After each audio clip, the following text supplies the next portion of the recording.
તો ખ્યાતિ હોસ્પિટલ વિવાદ જે સામે આવ્યો છે, ઓપરેશન બાદ મોત અને એ મામલે હવે પ્રતિક્રિયા. પોલીસ અત્યારે ઊંડાણપૂર્વક તપાસ કરી રહી છે અને એ તપાસમાં અમારા તરફથી બને એટલો પૂરેપૂરો બધી જ રીતનો સહયોગ અમે આપવા બંધાયેલા છીએ અને અમારી તમને પણ રિક્વેસ્ટ છે કે તમે આવા કઠિન સમયમાં અમારી પડખે ઉભા રહેશો અને જે સત્ય છે એ બહાર આવે એને તમે પ્રકાશિત. ચિરાગભાઈ, કેટલા ગામોમાં અગાઉ કેમ્પ કર્યા હતા, કયા કયા ગામોમાં કેમ્પ કર્યા? એ બધી ડિટેલ અત્યારે હું નહીં આપી શકું, મારે અંદર તપાસમાં જવા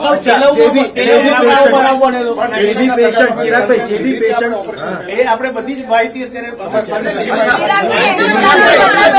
આપણે પોલીસ તપાસ ચાલુ છે અને વધારે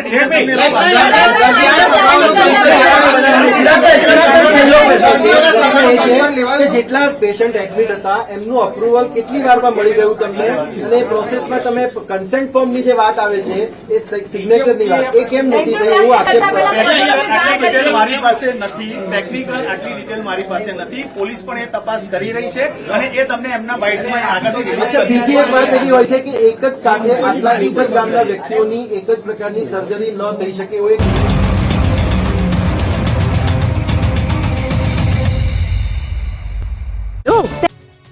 વડતાલમાં યોજાઈ રહેલા મહોત્સવમાં શુદ્ધ અને સાત્વિક ભોજન માટે વિશેષ વ્યવસ્થા કરવામાં આવી. રોજે રોજ 5000 કિલો લોટમાંથી ચૂલા પર રસોઈ બને છે અને આ માટે મોટા રસોડા પણ ધમધમી રહ્યા છે. મોટા તપેલામાં દાળ અને ભાત તૈયાર કરવામાં આવે છે. આ ઉપરાંત દરરોજ 10,000 કિલો દાળ તૈયાર કરવામાં આવે છે. દ્રશ્યમાં જોઈ શકાય છે કે હજારો ભક્તો માટે રસોઈ તૈયાર કરવામાં આવી રહી છે. 1200થી વધુ મહિલાઓ અલગ અલગ શિફ્ટમાં ભોજન પ્રસાદની તૈયારીઓમાં લાગી છે. 3 જગ્યાએ અલગ અલગ ભોજનની વ્યવસ્થામાં રોજ 3.5 લાખથી વધુ ભક્તો પ્રસાદનો લાભ લઈ રહ્યા છે. વૃદ્ધો, વીવીઆઈપી માટે અલગ અલગ વ્યવસ્થા કરવામાં આવી છે. વિશ્વ પ્રસિદ્ધ વડતાલ ધામમાં દ્વિશતાબ્દી મહોત્સવની ઉજવણી કરવામાં આવી રહી છે, ત્યારે 10,000 જેટલા હરિભક્તો હાલ વડતાલ આવી પહોંચ્યા હતા. આ હરિભક્તો Australia, Dubai, Hong Kong, Canada, Abu Dhabi જેવા 17 દેશમાંથી મહોત્સવમાં ભાગ લેવા માટે પહોંચ્યા. આ હરિભક્તો માટે મંદિર વ્યવસ્થાપન ટ્રસ્ટ દ્વારા ઉતારાની ખાસ વ્યવસ્થા કરવામાં આવી છે. વેલકમ ડોમમાં એનઆરઆઈ માટે રજીસ્ટ્રેશનની વ્યવસ્થા જોવા મળી. શક્તિપીઠ અંબાજીમાં ભક્તોનું ઘોડાપુર ઉમટ્યું. કાર્તકી પૂનમને ગણતરીના દિવસ બાકી રહ્યા છે, ત્યારે અંબાજી મંદિરમાં પદયાત્રીઓનો ધસારો વધી રહ્યો છે. તિરુપતિ એડિબલ ઓઇલ્સ, દરેક તહેવાર હેલ્ધી તહેવાર.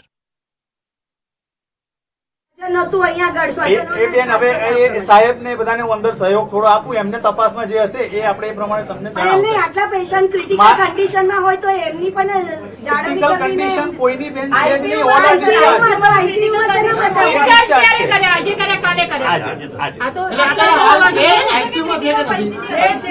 અત્યારે પેશન્ટ અને અત્યારે ઘરે જઈ રહ્યા છે. તમારા ડોક્ટર પ્રશાંત સાથે વાત થઈ છે, કારણ કે ક્લિનિકમાં તો હાજર નથી ડોક્ટર સાહેબ અત્યારે. ડોક્ટર પ્રશાંતની સાથે વાત થઈ આખી ઘટનાને લઈને? તમે પ્રશાંતની જોડે ઓલરેડી પોલીસ અત્યારે એમની જોડે તપાસમાં અત્યારે સહયોગ આપી રહ્યા છે. સર, પ્રશાંત સરનું નામ તમારા આખા હોસ્પિટલમાં કેમ ક્યાંય નથી કાર્ડિયોલોજીસ્ટના લિસ્ટમાં? વિઝિટિંગ ફેકલ્ટી એવું છે. કન્સલ્ટિંગ ડોક્ટર ખાનગી ક્લિનિક છે, પ્રશાંતભાઈનું પોતાનું ખાનગી ક્લિનિક છે. દરેક ડોક્ટરના ખાનગી ક્લિનિક હોય જ. તમારા હોસ્પિટલમાં વિઝિટિંગ ફેકલ્ટી પણ આમ રેગ્યુલર બેઝ ઉપર. સંબંધીઓનું કેવું છે કે હોસ્પિટલ તરફથી કોઈ જવાબ જ ના આપવામાં આવ્યો. મૃતકોને સહાય ચૂકવવામાં આવશે. મૃતકોને સહાય ચૂકવવામાં આવશે. એ ડિસિઝન બોર્ડ અંદર બેસશે અને અંદર જે અત્યારે ચર્ચા ચાલી રહી છે પોલીસ જોડે એના પરથી આગળ એનું ડિસિઝન લેવાશે. બેદરકારી કઈ પણ હશે પોલીસ તપાસમાં બહાર આવશે અને આ પોલીસ તપાસમાં અમારો પૂરો સહયોગ. ચિરાગભાઈ, હવે બાકીના જે 5 દર્દીઓ છે, સપોઝ એમને કોઈ તકલીફ થાય તો એની જવાબદારી એ તપાસમાં અત્યારે જેવું છે, અત્યારે અહીંયાથી પોલીસ પ્રમાણે જે તપાસમાં જે રીતે આગળ એમને યુએન મહેતામાં મોકલવામાં આવે છે, એમની થયેલી સારવારની પૂરેપૂરું વિશ્લેષણ કરવામાં આવે છે, એમાં શું સાચું છે ખોટું છે એ પણ તપાસમાં બહાર આવશે અને એમાં પણ અમે સહયોગ આપી રહ્યા. સંબંધીઓનું કેવું છે કે હોસ્પિટલ તરફથી અમને આગળ ફ્રન્ટમાં જોઈને આન્સર આપજો ને, અવાજ જ નહીં આવતો. चलो ठीक है, हमारे अंदर भी भाई ये जो पूरा वाकया यहाँ पर पेशेंट यहाँ पर एडमिट हुए थे, कैंप लगाया गया था, ये कोरोना लगाया गया था, वो क्या वहाँ पे लीगल लोकल जो ऑफिसर है उनसे चर्चा करके लगाया गया था? जनरली ત્યાં આગળ કોઈ લીગલ ઓફિસર હિન્દી ખરેખર નહીં ફાવે. અમારો પ્રોબ્લેમ અત્યારે કેમ્પમાં કેટલાક લોકો દાખલ થયેલા છે, તો એમની સારવાર અહીંયા થશે કે બીજે થશે? સારવાર પતી ગઈ છે બેન. યુએન મહેતામાં કોણ જશે? ખાલી તપાસ માટે જઈ રહ્યા છે કે જે સારવાર થઈ છે સાચી છે કે ખોટી છે. અમે એમાં સહયોગ આપી રહ્યા છીએ પૂરેપૂરો. આભાર.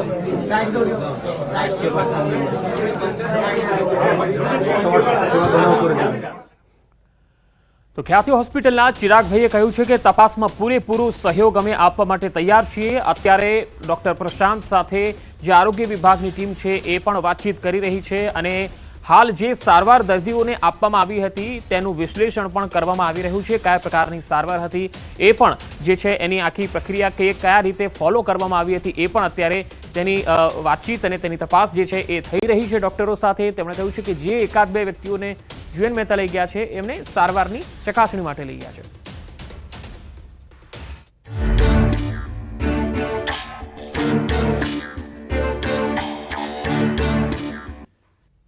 નમસ્કાર, ક્રાઇમ રિપોર્ટમાં આપનું સ્વાગત છે. હું છું પંકજ. અપરાધી ગમે તેટલો શાતિર કેમ ન હોય, તે ઘટના સ્થળે કોઈ ને કોઈ સુરાગ અને પુરાવા છોડતો જ જાય છે. ગમે તેવા બ્લાઇન્ડ કેસ કેમ ન હોય, એક કડી પોલીસને અપરાધી સુધી પહોંચાડી દે છે. અને આવી જ ગુજરાતમાં ઘટતી દરેક વારદાતો પાછળનું સત્ય બતાવીશું અમારા ક્રાઇમ રિપોર્ટના આ એપિસોડમાં.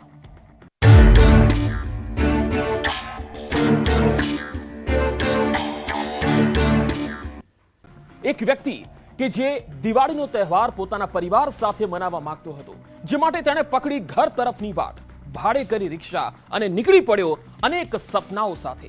પરંતુ રસ્તાની અધવચ્ચે એવું બન્યું કે તેના તમામ સપનાઓ ઠેરના ઠેર રહી ગયા અને કરી દેવાઈ પકડથી પતાવટ.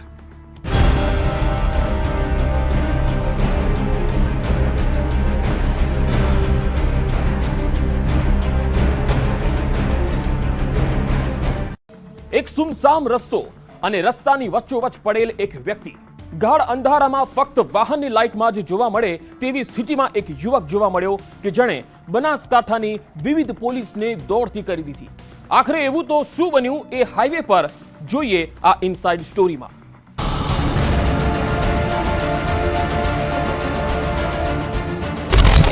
તારીખ 2 નવેમ્બર 2024 શનિવાર. સ્થળ મુડેઠા ગામ ટોલનાકા નજીક ડીસા. તસવીરો કેટલીક વિચલિત કરી શકે તેવી છે. એક એવા વ્યક્તિની છે કે જે સુમસામ હાઈવે પર ઊંધો સૂઈ રહેલો જોવા મળ્યો. આસપાસ ન કોઈ વ્યક્તિ દેખાય કે ન કોઈ દુકાન કે કોઈ મદદ માટેની આશ. બસ રસ્તા પર અર્ધનગ્ન એક યુવક અર્ધ બેહોશીની હાલતમાં જોવા મળ્યો. આ અંગેની જાણ નેશનલ હાઈવે ઓથોરિટીને થતા તાત્કાલિક નેશનલ હાઈવે ઓથોરિટી ઓફ ઇન્ડિયાની એમ્બ્યુલન્સ સ્થળ પર આવી પહોંચી અને જોવા મળ્યા ધ્રુજાવી મૂકે તેવા દ્રશ્યો. અર્ધનગ્ન હાલતમાં યુવક રસ્તા પર, માથા અને મોઢામાં લોખંડની પકડનો હાથાનો ભાગ અને હાથમાં પકડેલ નાનો છોડ. આ દ્રશ્યો જરૂર અનેક સવાલો મનમાં ઊભા કરનારા હતા, પરંતુ તાત્કાલિક એમ્બ્યુલન્સ ટીમ હોસ્પિટલમાં ગંભીર હાલતમાં તે યુવકને ખસેડે છે અને સારવાર કરવામાં આવે છે. પરંતુ 2 દિવસની સારવાર દરમિયાન તે યુવક દમ તોડી નાખે છે કે પોલીસ પણ હવે આકસ્મિક મોત નહીં પરંતુ હત્યાનો ગુનો નોંધી તપાસનો ધમધમાટ તેજ કરે છે.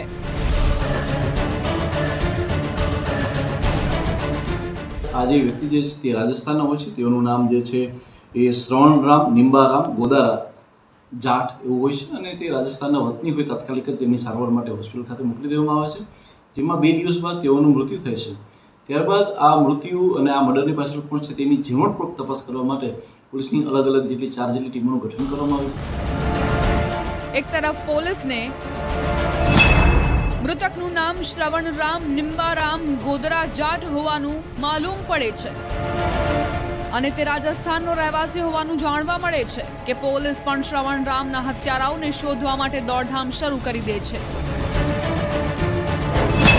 અને હાઈવે પરના ચકાસાયા સીસીટીવી કેમેરા. ન ફક્ત હાઈવે પરના પરંતુ આસપાસના ગામડાઓ અને ગલીઓ પર લાગેલા સીસીટીવી કેમેરાના ફૂટેજની ચકાસણી કરાઈ. સાથોસાથ હ્યુમન અને ટેકનિકલ એનાલિસિસ પણ ચકાસવામાં આવ્યું અને સીસીટીવીમાં શંકાસ્પદ રિક્ષા જોવા મળી કે તેના આધારે પોલીસે દબોચી લીધા 3 વ્યક્તિઓને.